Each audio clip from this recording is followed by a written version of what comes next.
जी, अस्सलाम वालेकुम स्टूडेंट्स, कैसे हैं आप लोग? ठीक हैं? जी, आज जो है वो चैप्टर नंबर 4 हम हियरिंग ऑफिसर से रिलेटेड जो है ये इंपॉर्टेंट चैप्टर है। तो इसमें हियरिंग ऑफिसर कौन होता है, उसके क्या फंक्शंस हैं, आपकी क्या ड्यूटीज़ हैं, तो इसको हम कवर करते हैं जी।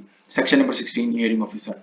द अथॉरिटी शैल अपॉइंट और authorise an officer of Pakistan administrative service और provincial management service of basic scale 17 और above in the subdivision as the hearing officer who shall be competent to hear and decide representation for the purpose of the act। ठीक है जी, दो चीज़ें इसमें याद रखनी है आपने। एक तो जी ये उस ऑफिसर का ताल्लुक जो है वो पैस से होगा या वो पीएमएस ऑफिसर होगा, यानी कि 17 ग्रेड का या उससे ऊपर का। किधर तैनात होगा जी? Subdivision as the hearing officer, subdivision के ऊपर। सब डिवीजन जैसे अभी आप सब डिविजनल इन्फोर्समेंट ऑफिसर की तैयारी कर रहे हैं तो सब डिवीजन लेवल के ऊपर, ठीक है। इसकी जो सब क्लॉज है, अब ये इसकी ना सब क्लॉजेस चल रही हैं आगे, आपने जरा देखना है इसको। ये सेक्शन 16 ही है। अच्छा जी, any offender or a aggrieved person may file a representation before the hearing officer within 30 days from occurring of cause of action in the following matters।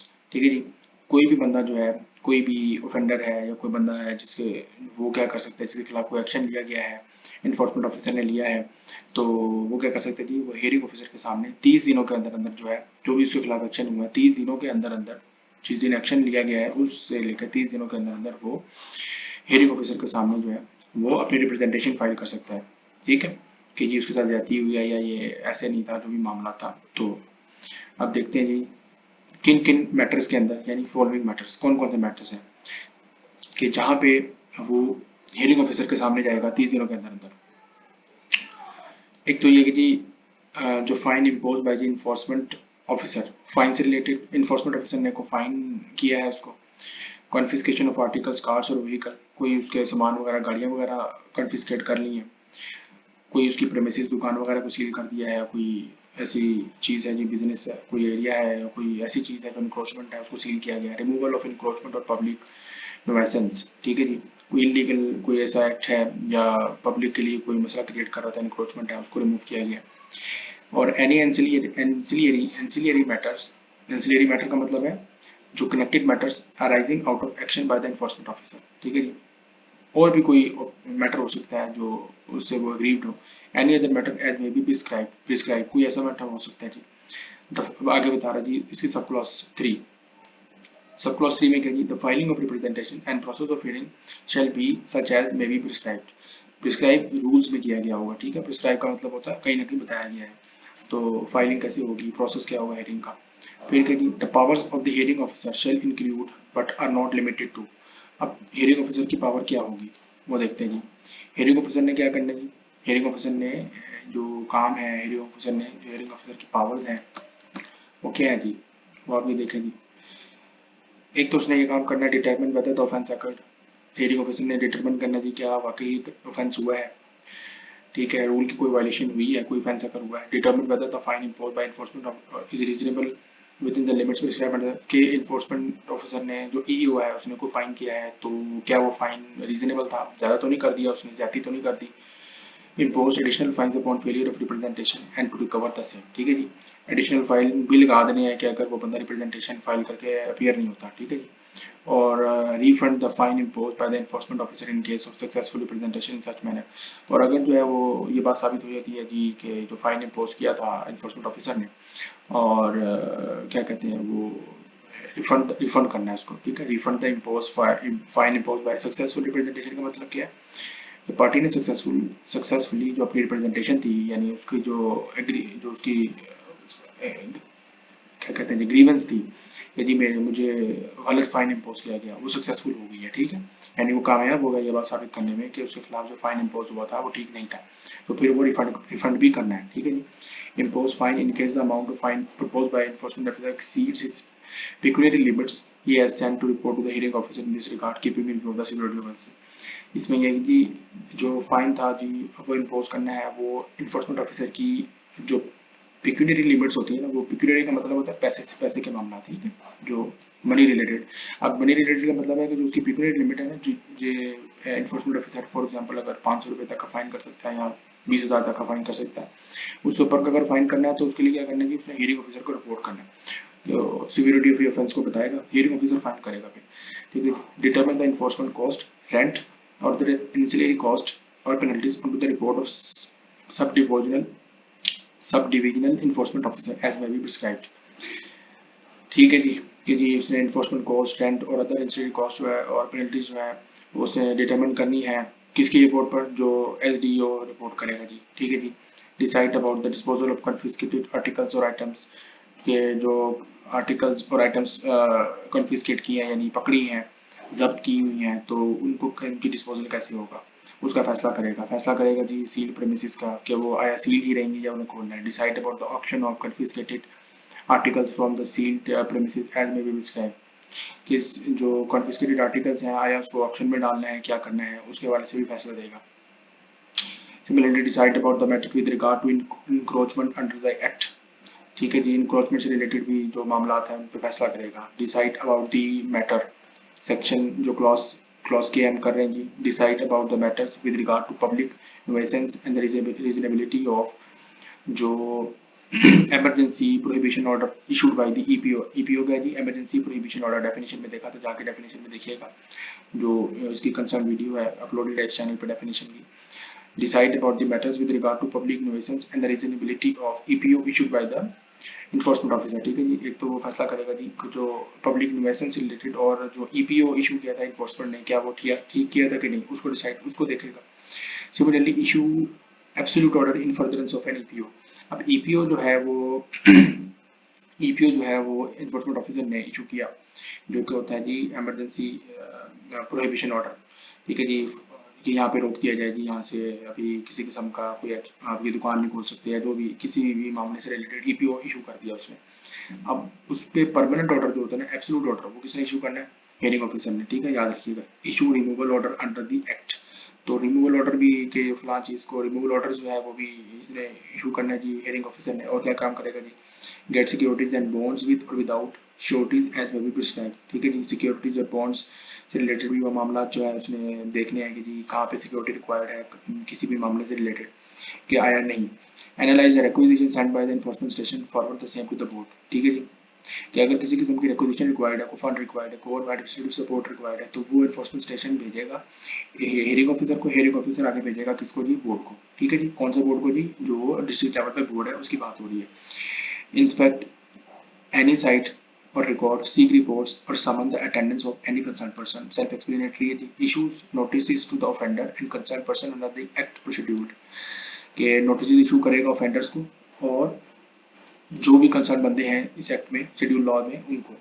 Initiate the conduct and facilities, initiate and conduct and facilitate the inquiries to certain the facts regarding an offence or the complaints regarding the employees। ठीक है जी, self explanatory है। Section जो clause section S है वो क्या कहती है, take into account any mitigating और एग्रीवेटिंग फैक्टर। कि देख लीजिए जी जो सेक्शन टी है वो क्या कहती है, decide the representation filed by the offender और aggrieved person in such manner and within such time as may be prescribed. ठीक है जी, उसका टाइम और उसको कैसे डिस्पोज ऑफ करना है जी, जो रिप्रेजेंटेशन फाइल किया ऑफेंडर ने, तो वो भी प्रिस्क्राइब हुई भी है कहीं ना कहीं रूल्स के अंदर, तो उसके अकॉर्डिंगली उसने एक्ट करना है। ठीक है जी, redress grievances on the complaint filed by any aggrieved person against the transgression of an employee in the concerned subdivision। कि अगर कोई बंदा जो है ट्रांसग्रेशन ऑफ एन एम्प्लॉय का मतलब क्या है, ट्रांसग्रेशन का मतलब होता है कि हद से तजावुज करना। अगर किसी एम्प्लॉय ने इसकी इम्प्लीमेंटेशन में हद से तजावुज किया है, तो एग्रीव पर्सन जो है वो उससे रिलेटेड भी अपनी ग्रीवेंसेस कहाँ फाइल करेगा, हियरिंग ऑफिसर के सामने, उसके ऊपर ये फैसला करेगा। अब क्या करेगा जी, ये provide interim relief to the grieved person in such manner as may be prescribed. ठीक है जी, सुपरवाइज करेगा, monitor the review progress and performance of enforcement station, perform such other functions. ठीक है जी, exercise such powers as may be notified और delegated by the authority. Authority ने या बोर्ड ने उसको कोई ना कोई जो पावर डेलीगेट की है और फंक्शन जो उसको सौंपे हैं वो उसने क्या करना है, उसको परफॉर्म करना है। For the purpose of this section, hearing officer shall consider any aggravating or mitigating factors that warrant deviation from the penalty determined by the enforcement officer, including but not limited to।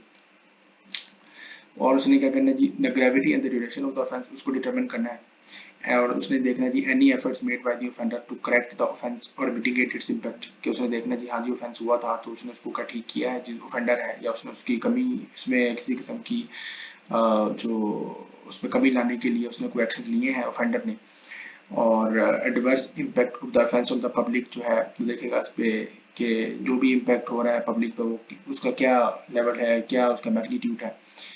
Any habitual nature of the offender, जो offender है क्या habitual तो नहीं है कि encroachment हटाते हैं, ये बार बार आके दोबारा उधर ही अपनी रेडी लगा के खड़ा हो जाता है, या दोबारा आके ये थड़ा जो है बनाते हैं, दोबारा तोड़ते हैं, ये दोबारा बना लेते हैं। ठीक है, इस किस्म की चीजें जो है वो इसने रीडिंग ऑफिसर ने देखनी है। Any instances in which the offender has previously been involve in offences of the same nature. ठीक है, ये भी देखना है कि वो सेम नेचर के ऑफेंसेस तो नहीं कर रहा बार बार मिलावट के ऊपर, या प्राइस कंट्रोल से रिलेटेड जो है ना वो प्राइस उसको बार बार उसको पकड़ा जाता है, उसको वार्न किया जाता है, या उसको पेनलाइज किया जाता है, लेकिन वो फिर भी रिपीटेडली ये काम कर रहा है। ठीक है, और क्या देख, gender and age of the offender भी देखनी है जी, और any other factor that hearing officer made him fit. ठीक है जी, प्रोसीजर एट हियरिंग क्या होगा, सेक्शन 17 कि प्रोसीजर क्या होगा जी हियरिंग का। Save as otherwise save as may be expressly provided in the act, hearing shall be conducted summarily and कानून शहादत 1984 shall not apply। अब ये देखिए ये लिखा है ना एक summarily, तो hearing क्या होगी, summarily होगी। summarily का मतलब होता है कि जी के स्पीड के साथ होगी। summarily का मतलब क्या होता है, बगैर किसी रुकावट के। ठीक है, इसको किसी किस्म की डिले में नहीं डाला जाएगा, इसको जल्द से जल्द निपटाया जाएगा, और इस पर कानून शहादत 1984 इम्प्लीमेंट नहीं होगा हेयरिंग ऑफिसर के केस के अंदर, जो भी वो मामला देखेगा और समरेली देखेगा। ठीक है जी, यानी पार्टीज आएंगी, वो अपना मुद्दा सुनाएंगी, दूसरी जो डिपार्टमेंट की तरफ से भी एक बंदा होगा या प्रोसिक्यूटर होगा, जो भी होगा, डिपार्टमेंटल रिप्रेजेंटेटिव जो होता है वो उसको डिफेंड करेगा या काउंटर करेगा, जो भी करेगा, वो दोनों तरफ की बात सुनेगा और उस पर फैसला देगा। ठीक है, किसी किस्म की टेक्निकलिटीज में नहीं जाएगा। आई होप कि आपको ये क्लियर हो गया होगा। इंपॉर्टेंट याद रखिएगा कि इस पर कानूनी शहादत 1984 इम्प्लीमेंट नहीं होता। ऑल प्रोसीडिंग्स जो है वो may be audio video recorded by hearing officer to ensure the transparency. ठीक है जी, ऑडियो और वीडियो रिकॉर्डेड हो सकती हैं, वो करेगा। The enforcement officer may attend the hearing but it is not required to do so unless specifically asked to attend the writing hearing officer। तो ईओ जो होता है ना इन्फोर्समेंट ऑफिसर, जरूरी नहीं है वो इसमें इस हियरिंग प्रोसेस का पार्ट हो, लेकिन अगर हियरिंग ऑफिसर उसको कॉल करता है तो उसको अटेंड करनी होगी। Written on oral evidence can be submitted by any person at the hearing. ठीक है जी, सेक्शन 18 जो है रिकॉर्डिंग ऑफ एविडेंस, एविडेंस कैसे रिकॉर्ड होगा।